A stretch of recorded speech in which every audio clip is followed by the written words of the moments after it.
You look at what Matt Cassel did. I have heard for years about the Matt Cassel stepped in for Tom Brady. We all hate the Patriots. There's an institutional arrogance. Tom Brady would be a bum in short. I hate Tom Brady. No how. That's not good enough. He's horrible. Lance Armstrong without the bicycle. What? Me and Matt Cassel just fucked you up, dog. Okay. This is another one of my favorite arguments against Brady, back when Manning was injured. The reason I like it so much is because the people who believe this really think they've got a brilliant argument. And then idiots repeat the same thing because they heard it on a talk show or on ESPN, and then suddenly it becomes the go-to response for them. So let's get started and see if the 2008 Matt Cassel season proves that Brady isn't needed in New England and that Peyton is better because of the results of their teams when they were injured. The Colts were terrible without Manning, simply because they tanked the season to get Andrew Luck and knew there would be a coaching change coming. But on the Patriots side of things, it was a massively different situation. New England wasn't changing, and they certainly weren't going to tank. When you do that, you lose the momentum of winning, and then you lose that winning culture that you've worked so hard to build. They certainly weren't going to allow Brady's injury to disrupt them being competitive. So they made sure they had a plan B. The Patriots still played hard despite losing their leader. That's a good thing, right? The difference from the amount of games the Colts won from the year Manning played to the year he didn't is nearly the same as going from Brady to Cassel. Watch. 2007, Brady goes 18-1. 2008, Cassel goes 11-5. That's a 7-win drop. That's a lot. Now, for the Colts. In 2010, Peyton Manning goes 10-6. In 2011, various incompetent Colts quarterbacks, they go 2-14. That's an 8-game drop. So, side by side, there's not much difference, is there? But when you think past your own hate for Brady, and you look into the reality of it, you see there's almost no difference. Well, except for one thing. I've actually just helped Brady's case. But when you say a team went 11-5, well yeah, 11-5 would be good for most mediocre teams in the league. But for championship teams, teams that are only happy with finishing in the Super Bowl, going to the Super Bowl is all that matters to them. And 11-5, well, but the rest of those teams? Yeah, 11-5 sounds great. So it sounds impressive, you know, but it really isn't. And why? A 16-0 undefeated team is an elite team. It doesn't even get better than that. Therefore, losing even a quarterback of Brady's caliber, it's perfectly acceptable that a competent backup could get you 11 wins, even if you didn't get into the playoffs. A 16-0 team shattering the record books versus a team that couldn't even win the AFC East the very next season is a huge step down. This is the difference between Brady and Cassel. In 2008, the Patriots had the easiest schedule in the Brady-Belichick era.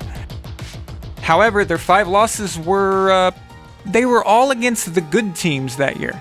They were able to get over on the bad teams, sure, but the good teams, they couldn't even get it done. The difference maker? Tom Brady. If Brady isn't hurt, it's almost automatic to think they would have gone 16-0 again.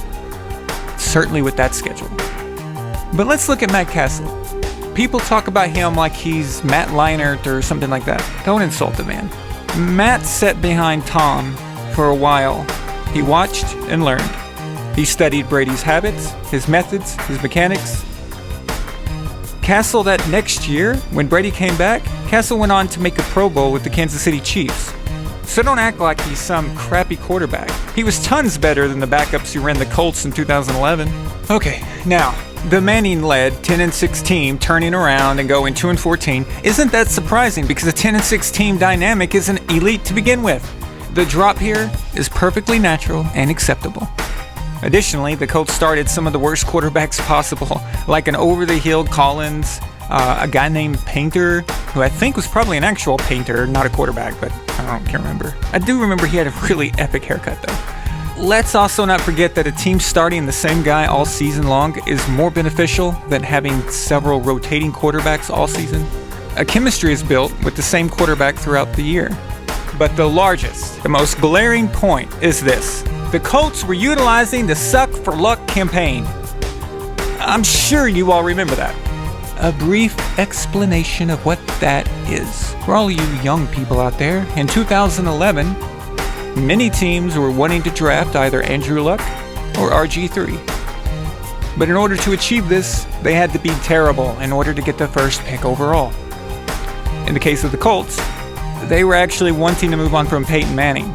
They felt his injury meant his career's probably on its way down, and with Manning being injured, it was the perfect opportunity and excuse they needed to justify getting rid of one of the greatest quarterbacks in NFL history and didn't have to deal with any kind of real huge, massive PR nightmare and fan backlash.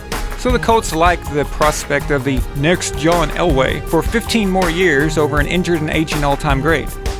They fielded the worst quarterbacks they possibly could, and they sucked badly. They sucked on purpose. And they didn't even try to be competitive. Did you watch any games from that year? It was utterly pathetic. Further points to argue about them tanking on purpose would be that after they drafted Andrew Luck, they suddenly had a record of, you guessed it, 11-5. So, let me get this straight.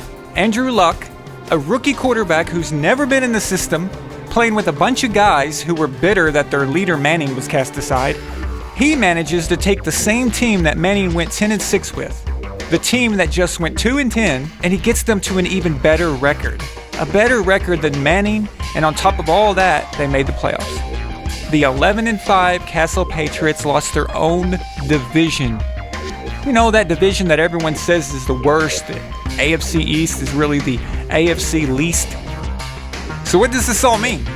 Does it mean that Andrew Luck is the greatest rookie quarterback of all time? You know, because Manning's rookie season wasn't even very good. Does it mean that Peyton Manning wasn't really needed? Just as long as they were realistically trying to win games and at least had a competent quarterback? I don't know.